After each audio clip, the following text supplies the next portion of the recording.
आम जनता cyber fraud से परेशान है, लोग आत्महत्या कर रहे हैं, लोगों की पूरी जीवन की कमाई लूट जा रही है। दिल्ली में भी साइबर फ्रॉड हो रहा है, पटना में भी हो रहा है, कोलकाता में भी हो रहा है, बेंगलोर में भी हो रहा है, मुंबई में भी हो रहा है। ऐसा कोई राज्य नहीं जहां साइबर फ्रॉड नहीं हो रहा है, ऐसा कोई जिला नहीं जहां साइबर फ्रॉड नहीं हो रहा है, ऐसा कोई कस्बा नहीं जहां साइबर फ्रॉड नहीं हो रहा है। गरीब भी परेशान है, मिडिल क्लास भी परेशान है, अपर क्लास भी परेशान है, बिजनेस क्लास भी परेशान है, नौकरी पेशा लोग भी परेशान है। लेकिन साइबर फ्रॉड के मूल कारण और अस्थायी समाधान की चर्चा ही नहीं हो रही। मैं पहले भी कई बार कह चुका हूं, जहां पे कानून कठोर होता है और सजा जल्दी मिलती है, वहां पे चीटिंग, फ्रॉड, फोर्जरी नहीं होती। भारत में साइबर फ्रॉड भी है, बैंकिंग फ्रॉड भी है, चीटिंग भी हो रही है, फोर्जरी भी हो रही है, परजरी भी हो रही है, सब कुछ चलता जा रहा है। कानून बनाते समय हम देखते ही नहीं है कि जिस अपराध को रोकने के लिए हम कानून बना रहे हैं, उस अपराध पे दुनिया के अन्य देशों में क्या क्या व्यवस्था है। थाईलैंड में एक आदमी ने चीटिंग फ्रॉड किया था, साइबर फ्रॉड किया था, बैंक फ्रॉड किया था। 1,41,000 साल सजा हुई है थाईलैंड में। आप लोग गूगल करिएगा, longest prison sentences in the world, ये गूगल करिए, longest prison sentences in the world. फिर आपको पता चलेगा कि थाईलैंड में एक व्यक्ति को 1,41,000 साल सजा हुई है, उसने चीटिंग, फ्रॉड, फोर्जरी और परजरी किया था। टर्की में एक व्यक्ति को 45,000 साल सजा हुई है, उसने बैंक फ्रॉड किया था, साइबर फ्रॉड किया था। मैक्सिको में एक व्यक्ति को 20,000 साल सजा हुई है, उसने साइबर फ्रॉड किया था, बैंक फ्रॉड किया था। स्पेन में एक व्यक्ति को 3,84,000 साल सजा हुई है, उसने साइबर फ्रॉड किया था, बैंक फ्रॉड किया था। और भारत में cheating, fraud, forgery, perjury, cyber fraud, bank fraud, ये कोई जघन्य अपराध भी नहीं है।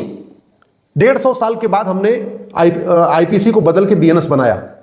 बीएनएस में एक चैप्टर नहीं है साइबर फ्रॉड के लिए, एक चैप्टर नहीं है बैंकिंग फ्रॉड के लिए, एक चैप्टर नहीं है ऑनलाइन फ्रॉड के लिए। चीटिंग फ्रॉड इसमें है, लेकिन वो भी कोई जघन्य अपराध नहीं है। फाइनेंशियल फ्रॉड के लिए कोई एक नया चैप्टर है ही नहीं है। मैं पहले भी कई बार कह चुका हूं, जो क्राइम पैसा कमाने के लिए किया जाता है, उसमें पहला काम होना चाहिए 100% प्रॉपर्टी जब्त करना चाहिए, तब वो अपराध रुकेगा। चीटिंग हो, फ्रॉड हो, परजरी है, आपकी फोर्जरी है, या फाइनेंशियल फ्रॉड है, या आपका साइबर फ्रॉड है, या आपका बैंकिंग फ्रॉड है, या ओटीपी के जरिए जिस भी तरीके से फ्रॉड किया जा रहा है, अल्टीमेटली पैसा कमाने के लिए किया जा रहा है। हमारे पास कोई ऐसा कानून ही नहीं है कि जहां पे इस तरीके से चीटिंग, फ्रॉड, फोर्जरी, परजरी में 100% प्रॉपर्टी जब्त किया जाए। हमारे पास सिटीजनशिप एक्ट है, लेकिन आज तक किसी की नागरिकता जाती नहीं है। इतना घटिया कानून हमने बना के रखा हुआ, 1955 से बना के रखा हुआ, आज तक चल रहा। दुनिया के कई देशों में आपको मैंने एग्जांपल दिया, थाईलैंड 1,41,000 साल सजा, टर्की 45,000 साल सजा, मैक्सिको 20,000 साल की सजा, स्पेन 3,84,000 साल सजा। हमारे देश में बताइए किसी व्यक्ति को जिसने साइबर फ्रॉड किया हो, बैंक फ्रॉड किया हो, किसी को 20 साल सजा हुई हो, किसी व्यक्ति को 15 साल सजा हुई है? कोई एक एग्जांपल आप बताइए। और हम फिर बात करते रहते हैं, नहीं हम तो इसमें जागरूकता फैलाएंगे, पुलिस कह रही है हम साइबर फ्रॉड के खिलाफ जागरूकता फैला। अरे जागरूकता से क्या लेना देना भैया, कानून हम क्यों नहीं बदल रहे? अगर दुनिया में कई देशों में cyber fraud, financial fraud, cheating, fraud, forgery, perjury जघन्य अपराध है, तो भारत में इसको सामान्य अपराध क्यों बना रखा है?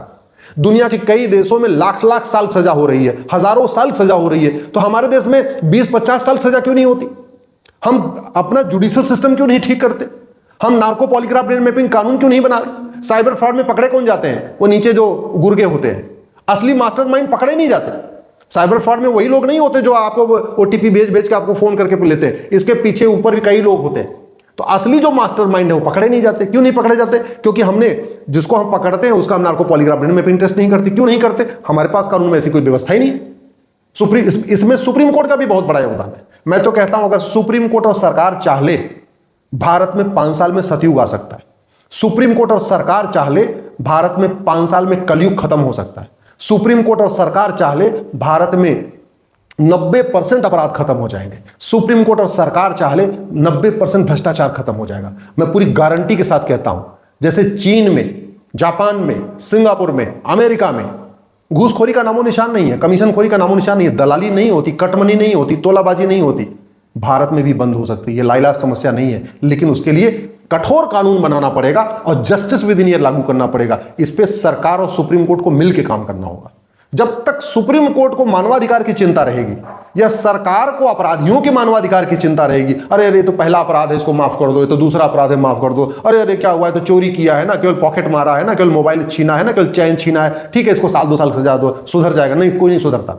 सच्चाई तो यह है, सुप्रीम कोर्ट का जजमेंट है अर्नेश कुमार, बड़ा फेमस केस है Arnesh Kumar judgement. Cheating, fraud, forgery, perjury करने वालों को पुलिस बड़े मुश्किल से पकड़ती है। क्योंकि साइबर फ्रॉड इतना आसानी से पकड़ में नहीं आते। 15-15 दिन 20-20 दिन बेचारों को, जो हमारे आईओ होते हैं, जो इंस्पेक्टर होते हैं या जो सिपाही होते हैं, 15-20 दिन मेहनत करते हैं, उनको साइबर फ्रॉड वालों को पकड़ते हैं। और पकड़ते हैं तब तक उनका वकील सुप्रीम कोर्ट का अर्नेस्ट कुमार जजमेंट लेके हाई सेशन कोर्ट में पहुंच जाता है, उनको हाथ के हाथ बेल मिल जाती है।